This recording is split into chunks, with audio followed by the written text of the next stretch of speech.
Good evening भाई लोग, good evening, नमस्कार, जय हिंद। सभी को नमस्कार, जय हिंद।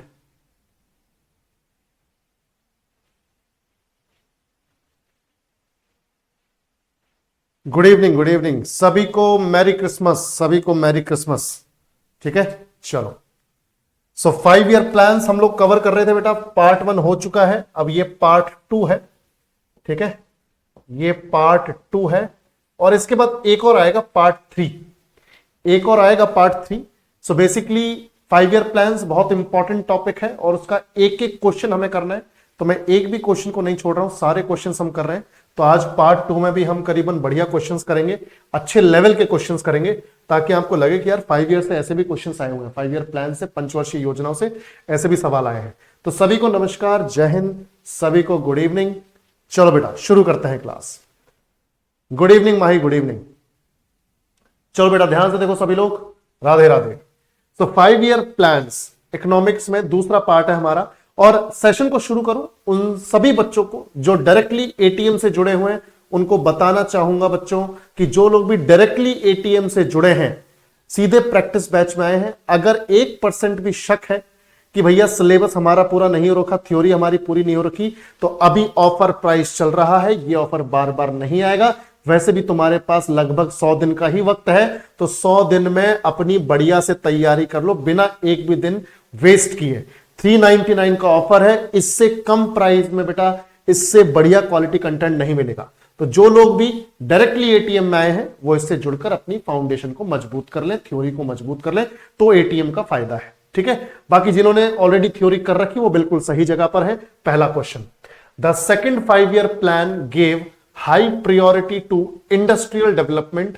ये सब हम जानते हैं कि औद्योगिक विकास को सेकंड 5 ईयर प्लान में बहुत इंपॉर्टेंस दी गई थी, हम सब जानते हैं। पहले में एग्रीकल्चर को मिली थी, लास्ट क्लास में पढ़ा था हम लोगों ने। So gave priority to industrial development aimed at setting up a number of heavy industries such as steel plants, capital goods industries, etc., for which direct government participation and state involvement was needed, and hence the which one of the following was launched।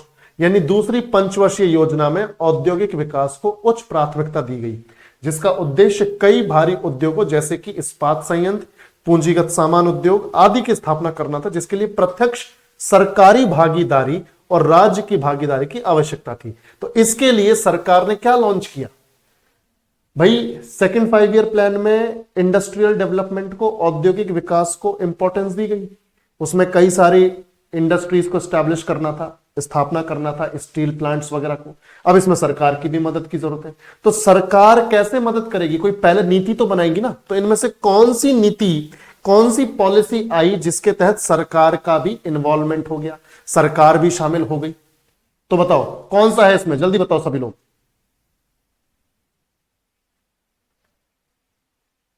बिल्कुल रितांकर, सारी classes होंगी बेटा।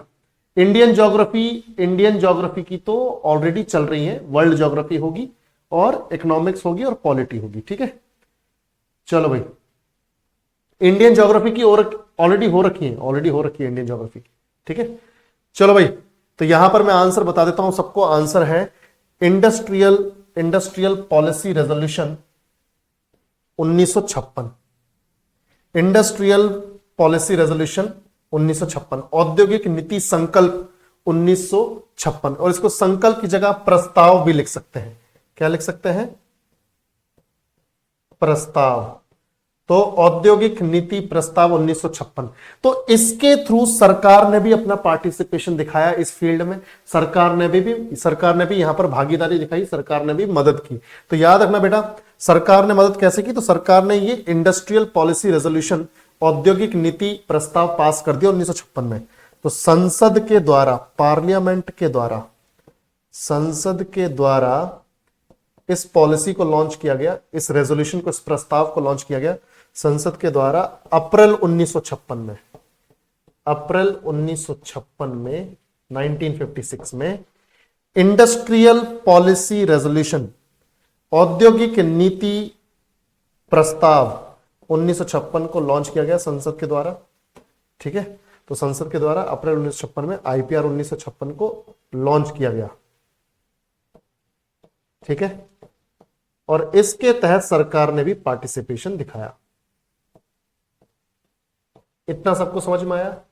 तो सरकार का participation किससे सुनिश्चित हुआ? जब सरकार ने संसद के द्वारा इंडस्ट्रियल पॉलिसी रेजोल्यूशन 1956 को लॉन्च किया और बोला कि भाई हम भी साथ देंगे ये स्टील प्लांट्स वगैरह को एस्टैब्लिश करने में, इनकी स्थापना करने में। क्लियर?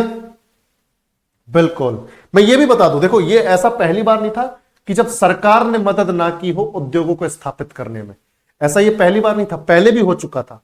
जब हम नए नए आजाद हुए थे 1947 में, तब भी सरकार ने उस टाइम पर भी हेल्प की थी, ठीक है, प्राइवेट सेक्टर की उस टाइम पर भी हेल्प की थी कि चलो हम उद्योग आपके स्थापित करवाते हैं। तो वो कब की थी? तो ये पहली बार नहीं था, इससे भी पहली बार हो चुका था। ये हुआ था 1948 में। तो जब 1948 की भारतीय औद्योगिक नीति आई थी, इंडियन इंडस्ट्रियल पॉलिसी आई थी, भारतीय औद्योगिक नीति आई थी, भारतीय औद्योगिक नीति 1948 में आई थी। उस वक्त भी सरकार ने मदद की थी, इसके द्वारा भी सरकार ने मदद की थी, सरकार ने मदद की थी इंडस्ट्रीज को स्थापित करने में, उद्योगों को स्थापित करने में। तो सरकार की मदद तो लगती है, उस जमाने में भी लगी थी, फिर 1956 में भी लगी। तो सरकार का कहीं ना कहीं कंट्रोल तो होता ही है। बेसिक बात यह है, सरकार चाहती भी थी उस टाइम पे कंट्रोल करना ना चीजों को, सरकार चाहती भी थी, तो इसलिए ये पॉलिसी निकाली गई है। तो 1948 में पहली बार सरकार ने मदद की उद्योगों को स्थापित करने में, और दूसरी बार संसद के द्वारा, यानी सरकार ने संसद के द्वारा एक प्रस्ताव पास करवा दिया, इंडस्ट्रियल पॉलिसी प्रस्ताव यानी औद्योगिक नीति प्रस्ताव 1956, और इसके तहत भी सरकार ने दोबारा मदद की। समझ में आया सब लोगों को? कोई दिक्कत तो नहीं? क्लियर है? बहुत बढ़िया, बहुत बढ़िया। अब देखो आगे बढ़ते हैं, next question. Under which 5-year plan was Bharat Nirman started by the government of India to upgrade rural infrastructure? ग्रामीण बुनियादी ढांचे को उन्नत करने के लिए भारत सरकार द्वारा भारत निर्माण किस पंचवर्षीय योजना के तहत शुरू किया गया था? सभी लोग जल्दी से रिस्पॉन्ड करेंगे बेटा, जल्दी से बताओ कौन सी पंचवर्षीय योजना में भारत निर्माण, ये एक स्कीम थी, ये किस पंचवर्षीय योजना में शुरू की गई और किस लिए? To upgrade rural infrastructure. अब रूरल इंफ्रास्ट्रक्चर, ग्रामीण आधारभूत संरचना क्या है, बुनियादी ढांचा क्या, मैं बताऊंगा। तो कौन से 5-year प्लान में बताओ? सभी लोग, सभी लोग बताएंगे भाई? हाँ बताओ बताओ बताओ। बिल्कुल, देखो 10th 5-year प्लान, 10वीं पंचवर्षीय योजना। अब तुम 10वीं पंचवर्षीय योजना का टाइम निकाल लो आराम से। देखो पहला तो हो जाएगा अपना 1951 से 1956, फिर 1956 से 1961 दूसरी, 1961 से 66 तीसरी, 66 के बाद 69 तक तो 3 साल का वो प्लान हॉलीडे था। उसके बाद 69 से 74 फोर्थ, 74 से 79 फिफ्थ, 79 के बाद फिर 80 से शुरू हुआ, फिर 1980 से 85 सिक्स्थ, है ना भाई, और फिर 85 से 97th, फिर 8th है 92 से 97, फिर 97 से 2002। ये क्या है भाई? ये है अपनी कितनी कौन सी हो गई है? हाँ 9th हो गई। और उसके बाद फिर 2002 से 2007 तक ये हो गई अपनी 10th 5-year प्लान, 2002 से 2007। बिल्कुल ठीक है। तो भैया 2002 से 2007 के बीच में 10वीं पंचवर्षीय योजना थी। 10वीं पंचवर्षीय योजना के तहत ग्रामीण विकास पर फोकस किया गया, एक तरीके से रूरल डेवलपमेंट पर फोकस किया गया। किस पर फोकस किया गया 10वीं पंचवर्षीय योजना में? बिल्कुल, किस पर फोकस किया गया? रूरल डेवलपमेंट पर। मतलब बेसिक बात यह है कि इन्वेस्ट किया गया, इन्वेस्ट किया गया, निवेश किया गया। कहां निवेश किया गया, कहां इन्वेस्ट किया गया, कहां खर्चा किया गया? ग्रामीण क्षेत्रों में जो बुनियादी ढांचे हैं, ग्रामीण क्षेत्रों में अस्पताल बनवाना, ग्रामीण क्षेत्रों में स्कूल्स बनवाना, ग्रामीण क्षेत्रों में सड़कें बनवाना, ग्रामीण क्षेत्रों में बिजली पहुंचाना। समझ रहे हो भाई? जो बुनियादी ढांचे हैं वो ग्रामीण क्षेत्रों में बनाने के लिए निवेश की जरूरत है, इन्वेस्टमेंट की जरूरत है। तो किया भारत सरकार ने। तो 10वीं पंचवर्षीय योजना में 2002 से 2007 के बीच में भारत निर्माण प्रोग्राम शुरू हुआ।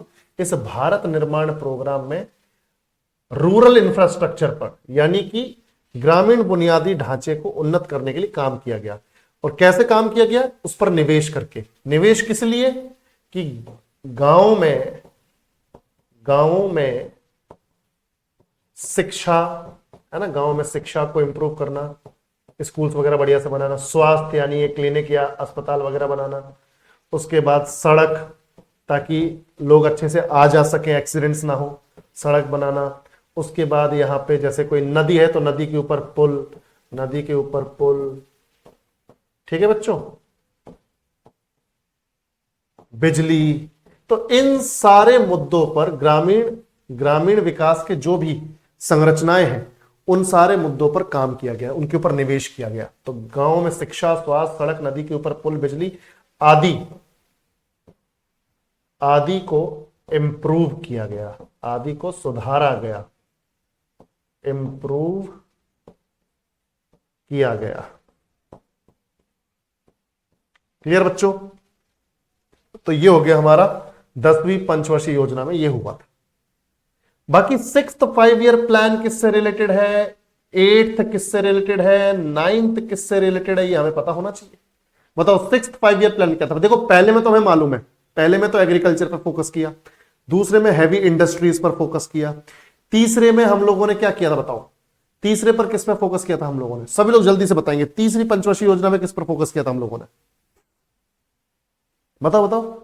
मैंने बताया था ना, सेल्फ सफिशियंसी इन फूड, यानी कि खाने को लेकर हम आत्मनिर्भर हुए। हम लोगों ने कोशिश की, ग्रीन रेवोल्यूशन की शुरुआत हुई, है ना, हम लोगों ने कोशिश की, ग्रीन रेवोल्यूशन की शुरुआत हुई। तो 3rd हमने पढ़ लिया था, ठीक है। 4th 5th 6th 7th 8th 9th ये सब हम आज के में पढ़ लेंगे। तो 6th वाले में क्या हुआ, जल्दी से बताओ। 6th 5 ईयर प्लान में किस में फोकस किया गया, जल्दी बताओ, सभी लोग जल्दी से बताएंगे। 6th वाले पे किस में फोकस किया? और कमेंट सेक्शन में काम की चीज लिखा करो, नहीं पता तो नहीं बोला करो सीधे, ठीक है। बेसिकली यहां पे कृषि और उद्योग से संबंधित, यानी खेती बाड़ी और इंडस्ट्रीज से रिलेटेड बुनियादी ढांचा तैयार किया गया, बुनियादी ढांचे पर फोकस किया गया, ठीक है। तो खेती बाड़ी और अच्छी हो जाए, इंडस्ट्रीज और अच्छे हो जाए, तो उसके लिए जो भी इंफ्रास्ट्रक्चर है, जो भी बुनियादी ढांचा है वो तैयार किया गया, ठीक है। जैसे कृषि को अच्छा करने के लिए उन्नत किस्म के और बढ़िया बीज निकाले गए, या कृषि को और अच्छा करने के लिए इरिगेशन टेक्निक्स, सिंचाई की जो तकनीक है उनको इंप्रूव किया गया, या गोडाउन सिस्टम बढ़िया किया गया कि फसल कट जाए उसके बाद उसको सुरक्षित तौर पर रखा जा सके। उद्योग में क्या हो सकता है बुनियादी ढांचा, कि उद्योग में प्रॉपर बिजली पहुंचे, उद्योग में बढ़िया तरीके से मशीन्स काम करें, बिल्डिंग अच्छी होनी चाहिए, बिल्डिंग में सेफ्टी होनी चाहिए, ठीक है। तो सारी चीजें यहां पर की गई। 8th 5 ईयर प्लान में क्या उद्देश्य था? 8th 5 ईयर प्लान का कोई बता सकता है क्या? 8th 5 ईयर प्लान में क्या उद्देश्य था? जल्दी सभी लोग बताएंगे। 8वीं पंचवर्षीय योजना का पर्पस क्या था? जल्दी, 8वीं पंचवर्षीय योजना का पर्पस क्या था? बाद में तुम मेरे को टाइम भी बताओगे इनका, कौन सा टाइम पीरियड है? बिल्कुल, इकोनॉमिक्स भी हम पढ़ाएंगे बेटा, कोई नहीं पढ़ाएगा, ठीक है, हम ही पढ़ाएंगे। बिल्कुल सीमा, बहुत बढ़िया बेटा।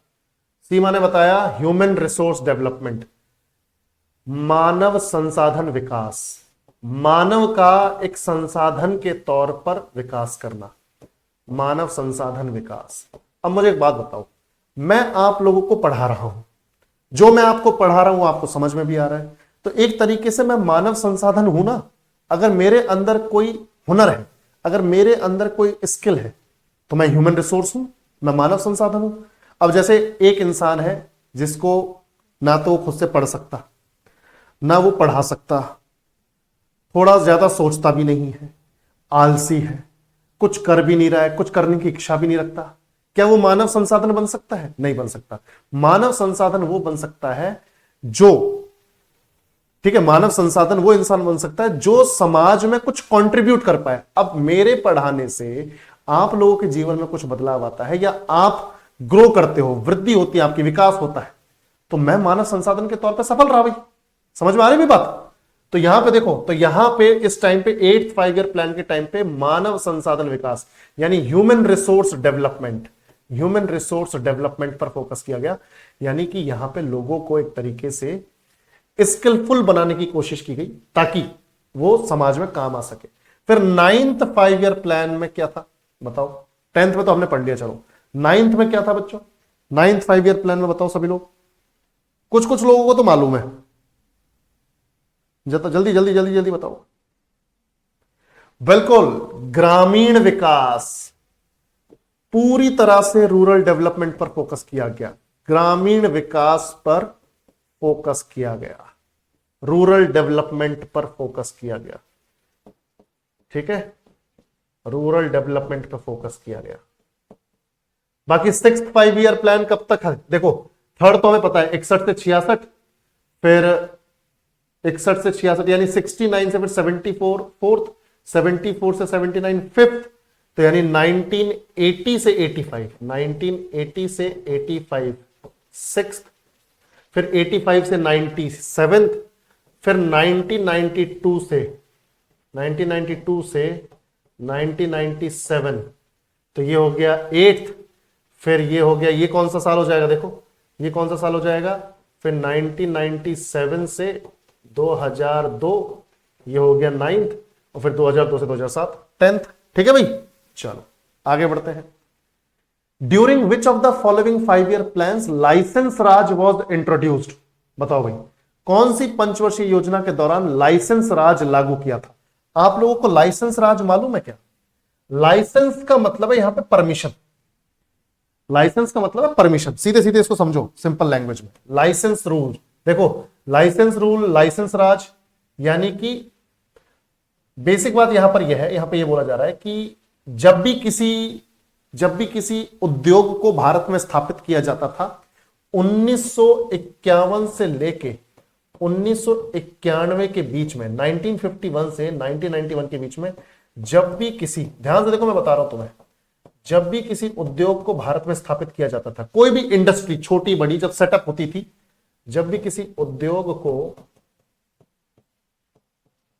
कोई भी फैक्ट्री लग रही है, कोई भी इंडस्ट्री लग रही है, तो जब भी किसी उद्योग को स्थापित किया जाता था तो उस उद्योगपति को, जो ओनर है उद्योग का, उस उद्योगपति को, उस बिजनेसमैन को, उस इंडस्ट्रियलिस्ट को सरकार के बहुत सारे नियमों का पालन करना पड़ता था। उद्योग स्थापित करने से पहले सरकार के नियमों का, कुछ रूल्स एंड रेगुलेशंस थे, उनका पालन करना होता था। कई सारी स्टेजेस से होकर उसकी फाइल गुजरती थी, यानी कई सारे लोगों से परमिशन लेनी होती थी, कई सारे सरकारी अधिकारियों से, ब्यूरोक्रेट से, आईएएस ऑफिसर्स वगैरह से परमिशन लेनी पड़ती थी। और कई बार वो क्या करते थे मैं बताता हूं, कई बार वो फाइल अपने पास रखते थे, फाइल अटकी रहती थी, और जब वो उद्योगपति आता था कि सर आपके पास मेरी फाइल अटकी हुई है, प्लीज आगे बढ़ा दीजिए, बोला फाइल तो आगे बढ़ जाएगी पर कुछ सेवा करनी पड़ेगी। समझ रहे हो भाई, सेवा, करप्शन। तो हर उद्योगपति के लिए बड़ा मुश्किल था उद्योग को स्थापित करना उन दिनों में, 1951 से 91 के बीच में, क्योंकि सरकारी अधिकारी घूस लिया करते थे, रिश्वत लिया करते थे कि भाई काम तो आपका हो जाएगा पर सेवा पानी करना पड़ेगा। समझ में आ रही है बात? बिल्कुल, मुद्रा चाहिए, मुद्रा। तो ये जो लाइसेंस राज था, जिसमें हर चीज के लिए परमिशन लगती थी, हर उद्योग को स्थापित करने के लिए परमिशन लगती थी, वो 1991 के बाद सरकार ने खत्म कर दिया। पर 1991 तक तो बुरा हाल था, हर चीज के लिए पैसे खिलाने पड़ते थे, कोई भी छोटा काम करना पड़ता था उसके लिए, ये मान के चलो कि जो सरकारी बाबू हैं उनको पैसा खिलाना पड़ता था। तो जब भी किसी उद्योग को स्थापित किया जाता है तो उस उद्योगपति को सरकार के नियमों का पालन करना होता है, और सरकारी अधिकारियों से अलग अलग तरह की परमिशंस लेनी पड़ती हैं। सरकारी अधिकारियों से उद्योग के लिए परमिशंस लेनी पड़ती हैं, पर अभी फिलहाल ऐसा नहीं है भारत में, उद्योग के लिए परमिशंस लेनी पड़ती है। तो कहीं कहीं पे होगा किसी किसी देश में, पर अपने भारत में अब नहीं है, इसलिए परमिशन लेनी पड़ती। तो इस तरह को बोलते हैं, इस तरह के सिस्टम को बोलते हैं लाइसेंस राज। यानी एक तरीके से आपको लाइसेंस चाहिए उद्योग स्थापित करने के लिए, और लाइसेंस का मतलब है परमिशंस चाहिए आपको, और परमिशंस आसानी से मिलेंगी नहीं। ठीक है भाई। तो ये लाइसेंस राज 1951 से 91 के बीच में रहा, और ये मान के चलो कि भाई इसको इंट्रोड्यूस कब किया गया, इसको इंट्रोड्यूस कब किया गया, कोई बता सकता है? बताओ भाई, इसको इंट्रोड्यूस कब किया गया, कौन से पंचवर्षीय योजना में? सेकंड 5 ईयर प्लान में, सेकंड 5 ईयर प्लान में। हालांकि 51 के आसपास ज्यादा उद्योग स्थापित नहीं हुए, पर 1956 से लेके 61 के बीच में, 1956 से 61 के बीच में ये लाइसेंस राज पूरी तरह से इंट्रोड्यूस हो गया। और इस वक्त जो भी उद्योग स्थापित हुए, उस टाइम पे काफी मुश्किलों से वो उद्योग स्थापित हुए। 1956 से 1961 के बीच में जैसे कई सारे स्टील प्लांट्स लगे, 3 स्टील प्लांट्स लगे अपने सेकंड 5 ईयर प्लान के टाइम पर, है ना भाई। सेकंड 5 ईयर प्लान में क्या था? हैवी इंडस्ट्रीज एस्टैब्लिश हो रही थी, भारी उद्योग जो है वो स्थापित हो रहे थे इस टाइम पे। जैसे हैवी इंडस्ट्रीज में जैसे स्टील के इस्पात संयंत्र लगे, काफी स्टील प्लांट्स लगे। अब जैसे मैं आपको बताऊं संयंत्र जो लगे इस्पात के, तो इस्पात संयंत्र में जैसे आप सब जानते हो कि एक तो लगा जैसे राउरकेला का, राउरकेला उड़ीसा में, तो राउरकेला जो उड़ीसा में है उसका जो इस्पात संयंत्र लगा वो जर्मनी की मदद से लगा। किसकी मदद से लगा? जर्मनी की मदद से। फिर दूसरा उस टाइम पे लगा भिलाई, भिलाई 9, ये सेकंड पंचवर्षीय योजना के तहत ही लगा भिलाई। तो भिलाई जो है छत्तीसगढ़ में, भिलाई छत्तीसगढ़ में, तो छत्तीसगढ़ वाला जो है वो रशिया की मदद से, यानी उस टाइम के सोवियत यूनियन की मदद से, सोवियत यूनियन की मदद से बनाई। फिर जो है दुर्गापुर वाला बंगाल में, दुर्गापुर स्टील प्लांट, तो दुर्गापुर वाला जो है ये ब्रिटेन की मदद से, पश्चिम बंगाल में, ये किसकी मदद से? ब्रिटेन की मदद से, ब्रिटेन की मदद से। तो इस तरीके से भारी भरकम उद्योग लगाने के लिए कई सारी परमिशंस या रूल्स एंड रेगुलेशंस को फॉलो करना पड़ता था। तो ये सेकंड 5 ईयर प्लान में ही प्रॉपरली इंट्रोड्यूस हुआ है लाइसेंस राज सिस्टम। ठीक है, समझ में आया सब लोगों को? कोई दिक्कत तो नहीं? पर मुझे एक बात बताओ यार, मुझे एक बात बताओ कि ये लाइसेंस राज सिस्टम था क्यों? मतलब सरकार से इतनी परमिशंस क्यों लेनी पड़ रही है? थोड़ा सा कॉमन सेंस लगा के मुझे बता दो कि सरकार से इतनी परमिशंस क्यों लेनी पड़ रही है, सरकार कितने सारे रूल्स एंड रेगुलेशंस क्यों फॉलो करने पड़ रहे हैं? सरकार क्या चाहती है यहां पर? सरकार क्या चाहती है बताओ? काजल बेटा सुनो मेरी बात, ये बोकारो जो है सेकंड 5 ईयर प्लान के बाद बना है 1964 में, वो भी सोवियत यूनियन की मदद से बना है। ठीक है, मैं अलग से लिख देता हूं, पर वो सेकंड 5 ईयर प्लान का पार्ट नहीं है। ठीक है, सेकंड 5 ईयर प्लान का पार्ट नहीं है, वो थर्ड 5 ईयर प्लान का पार्ट है। बोकारो वाला 1964 में बना है, ये तो 1955-59 में बन गए थे। ठीक है, चलो बोकारो किसकी तरफ से? बोकारो किसकी तरफ से? हाँ, और वो बना है सोवियत यूनियन की तरफ से। ठीक है, अब देखो सरकार बेसिकली नजर रखना चाहती थी, सरकार उद्योगों पर नजर रखना चाहती थी। सरकार जो है, अधिकारी जो है, समझ रहे हो? बिल्कुल। चलो आगे बढ़े। बाकी ये 5th 5 year plan, 6th 5 year plan, ये तो तुमको मालूम है। 5th 5 ईयर प्लान बताओ किस लिए था? 5th 5 ईयर प्लान में क्या हुआ जल्दी बताओ, और 6th में क्या हुआ? अभी 6th वाला तो हमने पढ़ लिया था शायद, बताओ। 5th नहीं पढ़ा, 6th पढ़ लिया था हम लोगों ने। जैसे 6th में तो मैंने बताया कि भाई कृषि और उद्योगों से संबंधित बुनियादी ढांचे को तैयार करना, है ना, अभी पढ़ा था। कृषि और उद्योग से रिलेटेड इंफ्रास्ट्रक्चर इंप्रूव करना, इंफ्रास्ट्रक्चर इंप्रूव करना यानी बुनियादी ढांचा मजबूत करना। ठीक है, मजबूत करना।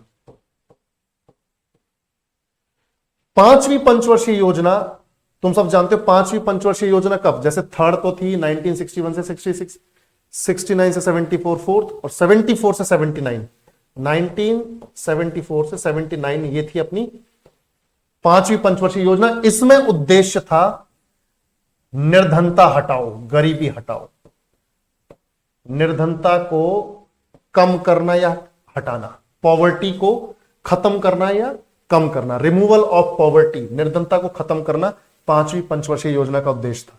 ठीक है, बाकी चौथी हम पढ़ ही चुके हैं, दूसरी हम पढ़ ही चुके हैं। सही बात है कि नहीं भाई? सही है, बिल्कुल। चौथी में मैंने बताया था ना लास्ट क्लास में, क्या था? आत्मनिर्भरता, यानी हर चीज में आत्मनिर्भरता, सेल्फ रिलायंट बनना है हर चीज में, हर चीज में, टेक्नोलॉजी के फील्ड में, खेतीबाड़ी के फील्ड में, हर चीज में आत्मनिर्भरता, सेल्फ रिलायंस। तो ये याद रखना, चौथी में यही है, सेल्फ रिलायंस, आत्मनिर्भरता हर फील्ड में, हर क्षेत्र में। जैसे थर्ड वाली में तो आत्मनिर्भरता सिर्फ खाने के फील्ड में, यहां चौथी में आत्मनिर्भरता हर फील्ड में। ठीक है, चलो दूसरी में तो हैवी इंडस्ट्रीज थी, हमने देख लिया।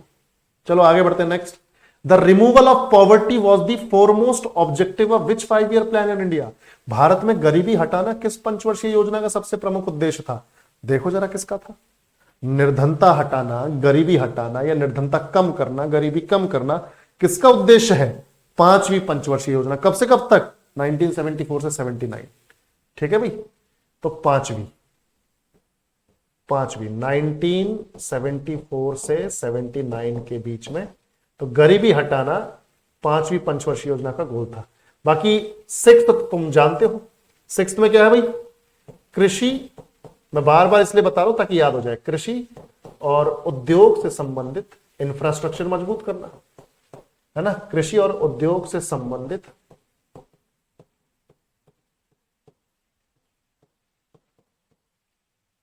इंफ्रास्ट्रक्चर मजबूत करना। मैंने बताया ना, इंडस्ट्रीज से रिलेटेड क्या इंफ्रास्ट्रक्चर है? गोडाउन वगैरह बनाना, मशीन्स वगैरह लगाना, ठीक है, बिल्डिंग्स प्रॉपर बनाना। कृषि से संबंधित क्या है? कृषि से संबंधित कि भाई खेती बाड़ी के लिए गोडाउन वगैरह बनाना, उसके बाद अच्छी इरिगेशन टेक्निक्स निकालना, अच्छे बीज निकालना, ये सब उसके लिए। ठीक है, चलो सिक्स्थ में हो गया। सेवेंथ में क्या था?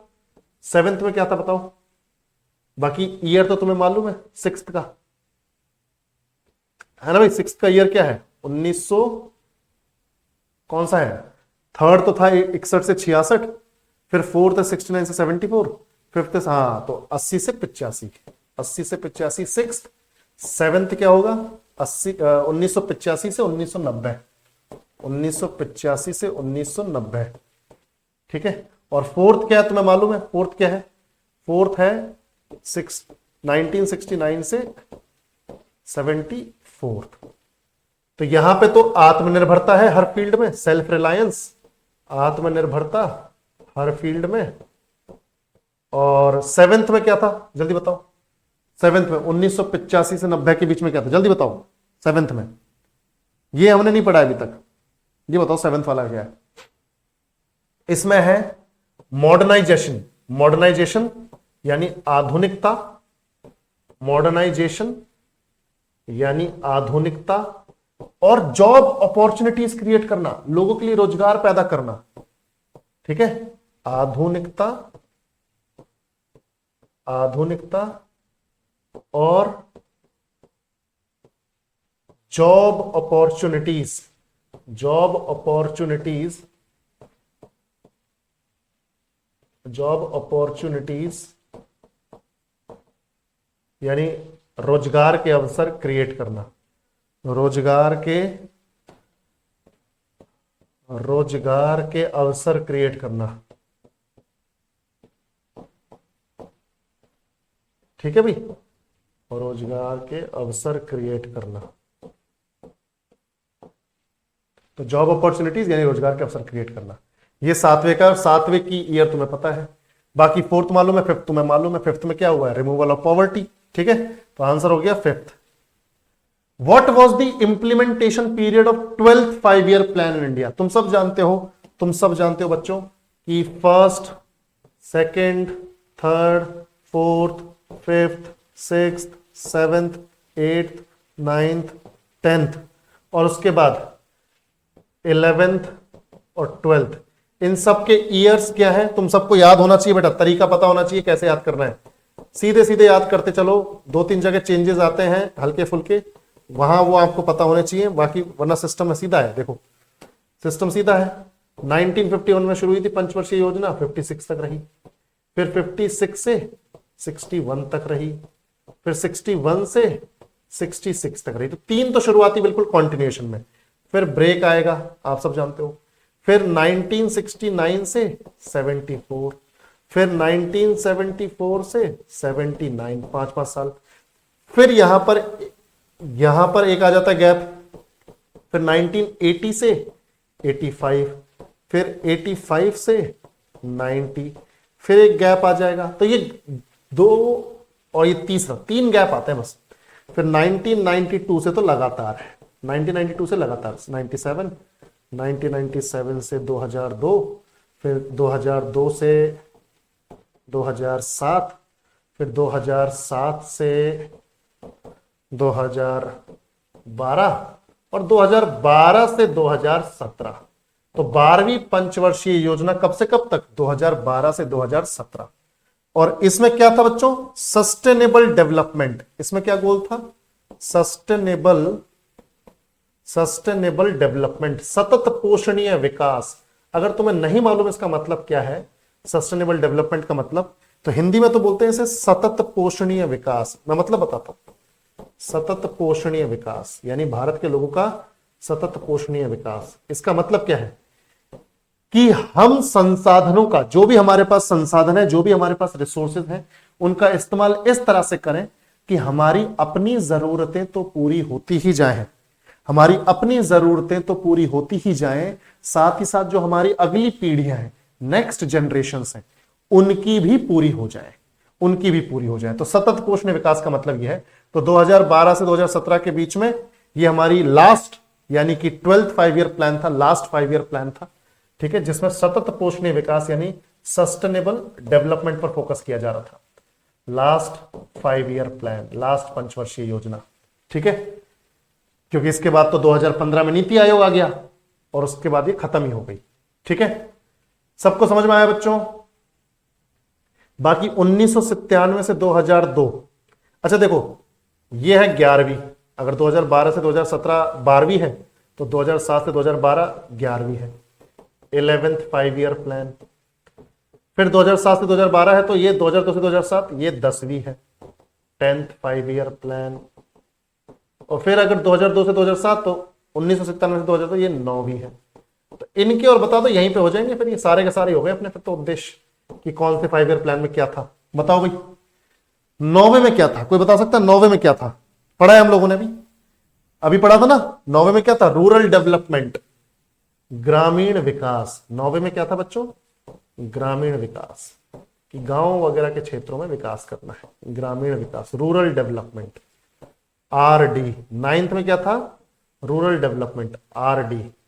फिर 10th में क्या है, जल्दी बताओ, हमने अभी पढ़ा था 10th में।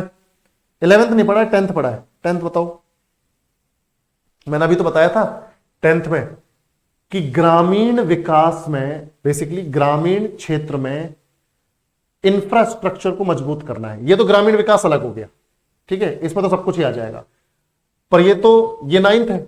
इसके बाद 10th में थोड़ा सा स्पेसिफिक हुए हम, 10th में थोड़े से स्पेसिफिक हुए। बताओ भाई क्या स्पेसिफिक हुए हम, कि ग्रामीण विकास के अंदर किन किन चीजों पर हमें निवेश करना है, इन्वेस्ट करना है। हेल्थ, एजुकेशन, सड़क, समझ रहे हो तुम?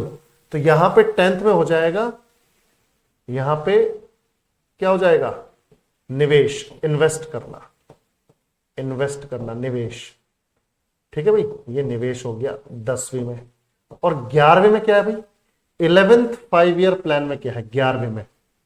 बताओ भाई सभी लोग, 11वें में क्या है? ओवरऑल डेवलपमेंट है भाई, ओवरऑल सभी लोगों का विकास, ओवरऑल डेवलपमेंट, हर फील्ड में विकास, ओवरऑल डेवलपमेंट। 11वें में क्या है? ओवरऑल डेवलपमेंट, सब क्षेत्रों में हम विकास करें, सब क्षेत्रों में इंप्रूव करें, ये 11th का है। तो आंसर तो हो गया हमारा ये 2012 से 2017 के बीच में अपना 12th 5 ईयर प्लान था। Who gave the term Hindu rate of growth, which referred to as the low growth rate period in the Indian economy? जब भी भारत की अर्थव्यवस्था में ग्रोथ रेट, वृद्धि दर कम हुई, उस वृद्धि दर को बोला गया, उस पीरियड को बोला गया हिंदू रेट ऑफ ग्रोथ। ध्यान से सुनो मेरी बात। हिंदू विकास दर शब्द किसने दिया? जो भारतीय अर्थव्यवस्था में निम्न विकास दर अवधि को संदर्भित करता है। यानी जब भी भारतीय अर्थव्यवस्था नीचे गई तो बोला गया कि अरे यार ये तो हिंदू रेट ऑफ ग्रोथ हो गया यार, ये तो हिंदू विकास दर हो गई, ये तो हिंदू वृद्धि दर हो गई। ठीक है, तो जब भी इंडियन इकोनॉमी नीचे गई तो हिंदू रेट ऑफ ग्रोथ बोल दिया गया, हिंदू विकास दर बोल दिया गया। किसने बोला? ये एक प्रोफेसर हुआ करते थे, प्रोफेसर राजकृष्ण। प्रोफेसर राजकृष्ण कौन थे बच्चों? प्रोफेसर राजकृष्ण। इन्होंने क्या बोला? इन्होंने ये बोला कि भाई जब भी ग्रोथ रेट, जब भी हमारे देश की अर्थव्यवस्था में जो ग्रोथ रेट है, वृद्धि दर है, जब भी वृद्धि दर 3.5% से कम होगी, जब भी वृद्धि दर 3.5% से कम होगी, इसका मतलब क्या? 3.5% से कम होगी, एरो नीचे किया मतलब कम होगी, तो इसे हिंदू रेट ऑफ ग्रोथ बोला जाएगा, हिंदू वृद्धि दर बोला जाएगा, हिंदू वृद्धि दर बोला जाएगा। तो इन्होंने ये अवधारणा निकाली थी, उन्होंने कॉन्सेप्ट निकाला था, एवं ही कुछ भी निकाला हुआ है। तो प्रोफेसर राजकृष्ण ने जब भी वृद्धि दर 3.5% से कम होगी, यानी जब भी कम होगी, लो होगी, तो उसे बोल दिया जाएगा हिंदू वृद्धि दर। ये प्रोफेसर राजकृष्ण ने ये फॉर्मूला जो है निकाला है। समझ में आ रही है बात? क्लियर है? हाँ। और ये पीरियड जो है ना, पीरियड कब से कब तक रहा है ये भी बताता हूं। 1900, ये हिंदू वृद्धि दर का जो पीरियड रहा है 1950 से, जब से हम संविधान लागू करते तब से लेके 1980 तक, 1950 से 80 के बीच में, 1950 से 80 के बीच में से हिंदू वृद्धि दर का पीरियड माना जाता है। ठीक है भाई? नहीं बेटा, उसको 1974 से 79 ही रखो उसे। ठीक है, बिल्कुल कोई दिक्कत नहीं, कोई दिक्कत नहीं, ऐसे सही है। Next, after independence during the second 5 year plan, यानी 1956 से 61, which steel plant was set up with the collaboration of Germany? बताओ बेटा, सभी लोग बताएंगे कि जर्मनी के कोलैबोरेशन से कौन सा स्टील प्लांट। ओहो ओहो ओहो ओहो ओहो ओहो, ना ना ना ना ना ना ना, ऑप्शन गलत आ गए। या तो टाइपिस्ट बाबू गलती कर दिए हैं, टाइपिस्ट बाबू गलती कर दिए हैं। सुनो भैया, ऑप्शंस में यहां पे लिखता हूं, रुको, टाइपिस्ट की खटिया खड़ी करनी पड़ेगी, इसको सही कर देते हैं अभी।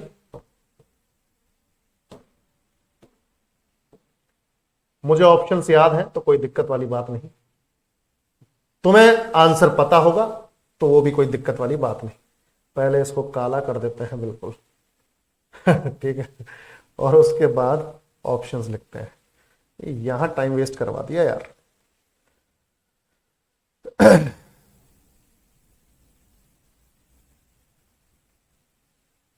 चलो कोई नहीं, हो जाती हैं गलतियां। देखो भाई, तो ए में तो लिखते हैं Bhilai, Bhilai steel plant, Bhilai steel plant, जवाब देना भाई तुम लोग। फिर बी में लिखते हैं हम लोग राउरकेला, राउरकेला स्टील प्लांट। उसके बाद सी में हम लिखते हैं अपना दुर्गापुर, दुर्गापुर स्टील प्लांट।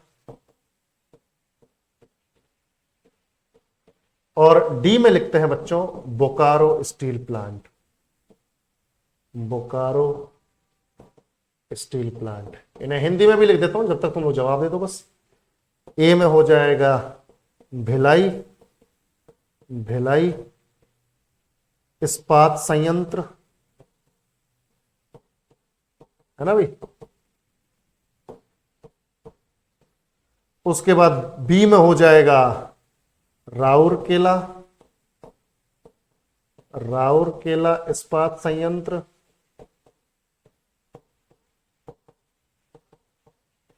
फिर सी में हो जाएगा दुर्गापुर इस्पात संयंत्र।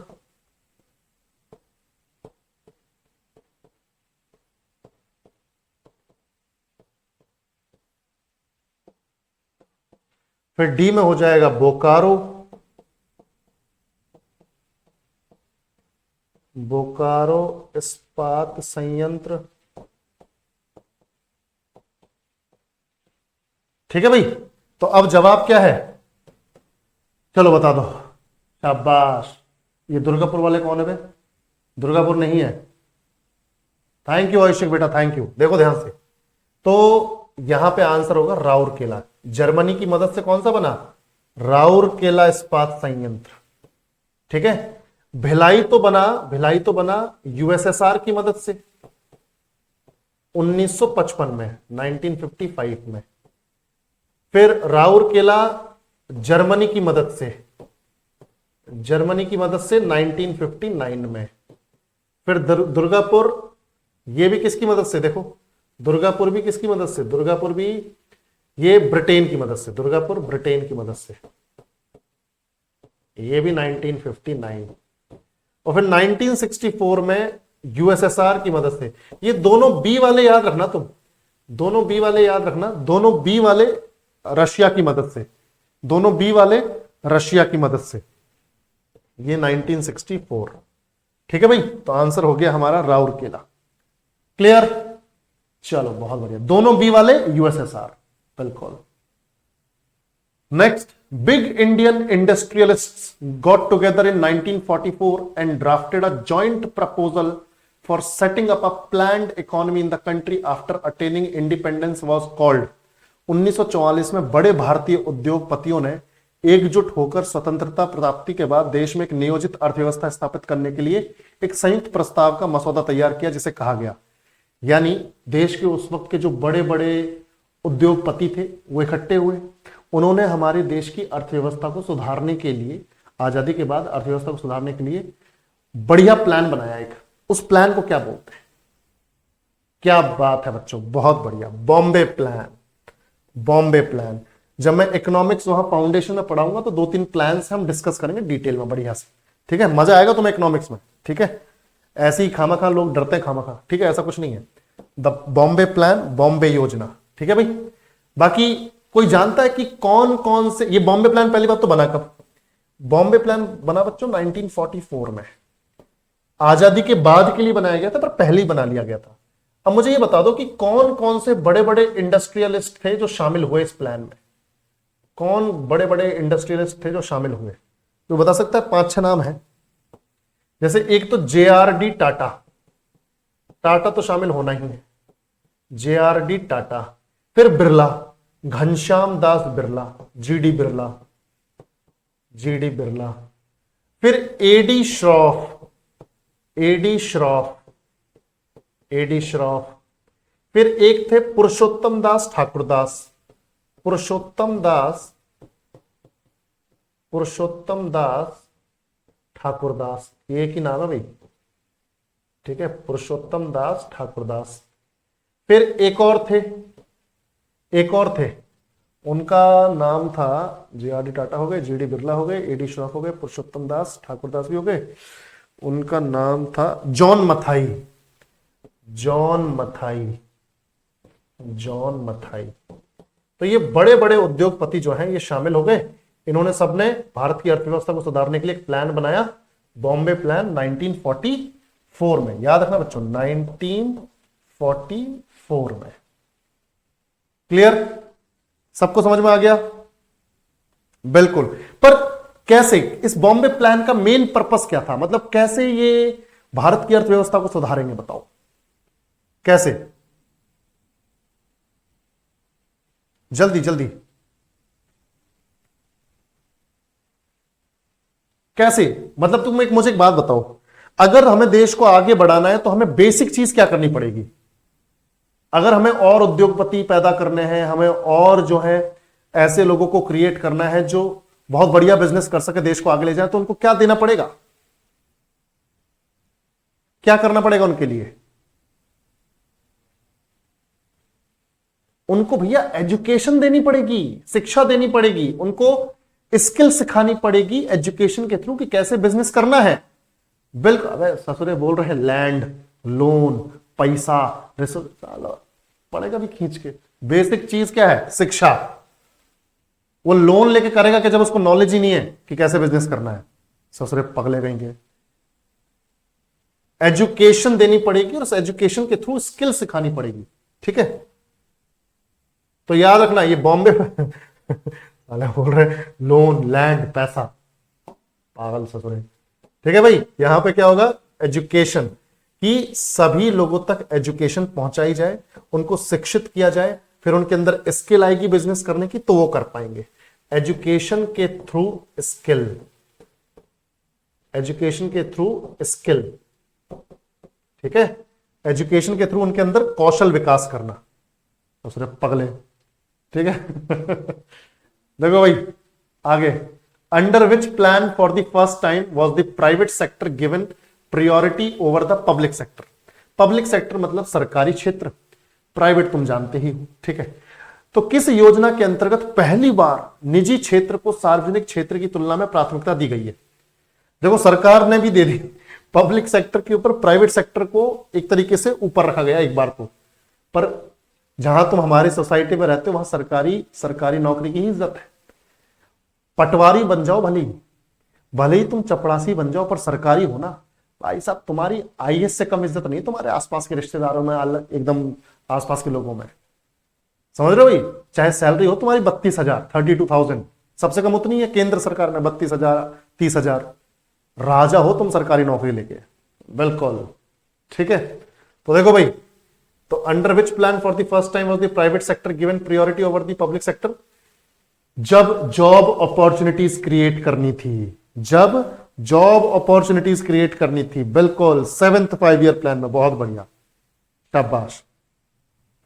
तो 7th 5 ईयर प्लान में, 7th 5 ईयर प्लान के दौरान, यानी कब से लेकर कब तक, ईयर कौन सा है, 69 से 74 हो जाएगा फोर्थ, 74 से 79 फिफ्थ, 1985 से 90 के बीच में, 1985 से 90 के बीच में, यही ईयर है भाई 7th 5 ईयर प्लान का। सही बात है, यही तो है, बिल्कुल।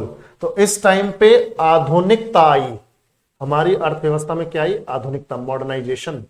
इस टाइम पे राजीव गांधी प्राइम मिनिस्टर थे, तो वो मॉडर्नाइजेशन लेकर आए, आईटी सेक्टर को एकदम उन्होंने बूम पर पहुंचाना शुरू किया, कंप्यूटर वगैरह भारत में आने लगे, तो आधुनिकता तो आ रही थी। तो आधुनिकता यानी मॉडर्नाइजेशन, एक तो इस पर फोकस किया गया कि यार वर्ल्ड के साथ चल रहा है, पीछे नहीं चलना, मॉडर्नाइजेशन।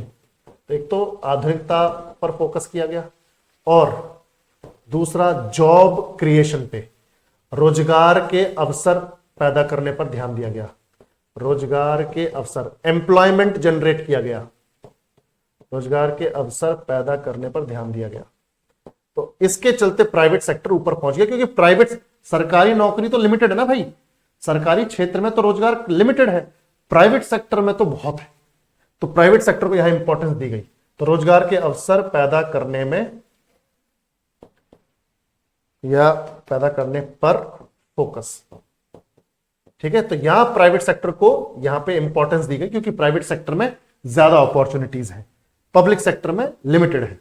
ठीक है, कंपटीशन बहुत तगड़ा है। तो ये 7वीं पंचवर्षीय योजना में हुआ। In the 11th 5 year plan, artisans related to dash were supported by the marketing support and services scheme. 11वीं पंचवर्षीय योजना, जो कि तुम सब जानते हो कब से लेकर कब तक चली, 2007 से 2012। ठीक है, जिसमें मैंने बोला कि ओवरऑल डेवलपमेंट पे ध्यान दिया गया, ओवरऑल डेवलपमेंट यानी हर क्षेत्र में विकास पर ध्यान दिया गया। तो 11वीं पंचवर्षीय योजना में डैश से संबंधित कारीगरों को विपणन सहायता और सेवा योजना द्वारा समर्थन दिया गया था। तो कौन से कारीगर, किससे संबंधित कारीगर, किससे संबंधित कारीगर बच्चों, हैंडीक्राफ्ट से रिलेटेड, हस्तशिल्प से रिलेटेड कारीगरों को विपणन सहायता और सेवा योजना द्वारा समर्थन दिया गया था। ठीक है, ये एक स्कीम थी जिसके तहत हैंडीक्राफ्ट से रिलेटेड जो भी कारीगर हैं उनको मदद दी गई कि भाई वो अपने सामान की मार्केटिंग कर सकें। हस्तशिल्प, देखो हस्तशिल्प ऐसा है ना, हैंडीक्राफ्ट ऐसा है जिसकी मार्केटिंग अगर बढ़िया हो जाए ना तो वो सामान बिकेगा। अगर आप मार्केटिंग अच्छी नहीं करोगे, अगर आपके प्रोडक्ट के बारे में लोग ही नहीं जानेंगे तो खरीदेगा कौन। तो मार्केटिंग और बाकी जो सर्विस स्कीम है उसके तहत हैंडीक्राफ्ट से रिलेटेड जो भी हमारे कारीगर थे उनके प्रोडक्ट्स को मार्केट में लाया गया, प्रमोट किया गया, ताकि उनके सामानों को लोग खरीदें और उनकी अर्थव्यवस्था सुधरे। ठीक है भाई, चलो, तो हैंडीक्राफ्ट्स। तो इस तरीके से हमारा कंटेंट जो है 5 ईयर प्लान्स का लगभग पूरा होता है। एक एक लेके आऊंगा सेशन कल। आज हमने पढ़ लिया, सबको पढ़ लिया, लगभग सारे 12 पंचवर्षीय योजनाएं पढ़ ली। कल एक ऐसा मान के चलो, तुम कल एक बार प्रैक्टिस करेंगे 5 ईयर प्लान्स की 1 से लेकर 12 तक की। तो मैं मिक्स्ड क्वेश्चन लेके आऊंगा 14-15, ठीक है, 14-15 क्वेश्चन करेंगे, 12 पंचवर्षीय योजना निपटा देंगे एक बार में, तुम्हारा रिवीजन हो जाएगा बढ़िया। तो कल तीसरा पार्ट लेके आएंगे, 1-2 क्वेश्चन नए भी होंगे उसमें। तो अगर सबको डिटेल में इसी तरीके से सिस्टमेटिक वे, ऑर्गेनाइज मैनर में इस तरह से थ्योरी पढ़नी है बहुत ही शानदार तरीके से, तो बेटा अभी भी ऑफर चल रहा है और ये लिमिटेड टाइम का ऑफर है। ऐसा ऑफर कभी नहीं आने वाला, इस रेट पे तो कभी नहीं जाएगा। लास्ट टाइम दिवाली पे गया था और अब जा रहा है, इसके बाद नहीं जाएगा, तो इसीलिए लंबे टाइम तक नहीं जाएगा। तो जिसको फायदा उठाना है उठा सकता है, अगर फाउंडेशन बैच से नहीं जुड़े हो और बढ़िया तैयारी नहीं हो रखी है तो, ठीक है। बाकी आज का सेशन हमारा यहां पे पूरा होता है। ज्योग्राफी के लिए हम मिलेंगे 8 बजे, स्टैटिक जीके के लिए मिलेंगे 9 बजे, ठीक है भाई। ज्योग्राफी के लिए 8 बजे, स्टैटिक जीके के लिए 9 बजे। कोई दिक्कत? बिल्कुल माही, आशीर्वाद है, पूरा पूरा आशीर्वाद है। 8 5 ईयर प्लान, बिल्कुल 8 5 ईयर प्लान वो था ना, रूरल अपना एचआरडी, मानव संसाधन से रिलेटेड, कि इंसान के अंदर स्किल पैदा करके उसको संसाधन के तौर पे इस्तेमाल करना। अब मेरा इस्तेमाल हो रहा है स्किलफुल मैन की तरह, कि भाई इसको पढ़ाना आता है, जो ये समझाता है बच्चों को समझ में आ जाता है, बस यही तो चाहिए। जो मैं पढ़ाऊं वो बच्चों को समझ में आ जाए, तो मतलब मुझे पढ़ाना आता है थोड़ा बहुत। समझ में आ रही है बात? यही तो है टीचिंग स्किल। तो मेरा मानव संसाधन की तरह इस्तेमाल हो रहा है, मैं एक मानव संसाधन हूं। अगर मैं कुछ ना जानता हूं तो मैं मानव संसाधन नहीं हूं। तो 8वीं पंचवर्षीय योजना में इंसानों के अंदर स्किल डेवलप करके उनका भारत की अर्थव्यवस्था को सुधारने के लिए इस्तेमाल करना, यह 8वीं पंचवर्षीय योजना का उद्देश्य था, ठीक है। चलो, thank you so much, take care, bye bye. Thank you Kumar Shekhar. 12th में क्या है बेटा? 12th में माही है, कौन है? महिमा। बेटा 12th में सस्टेनेबल डेवलपमेंट बताया ना अभी, सतत पोषणीय विकास, कि संसाधनों का इस तरीके से इस्तेमाल करना था हमें 2012 से 17 के बीच में, कि अपनी जरूरतें तो पूरी हो ही जाए, आने वाली जनरेशंस की जो जरूरतें वो भी पूरी होती रहे, संसाधनों को बर्बाद नहीं करना। ये 12वीं पंचवर्षीय योजना में था, ठीक है। चलो बेटा, टेक केयर, बाय बाय। मिलते हैं 8 बजे ज्योग्राफी में, 9 बजे स्टैटिक जीके में।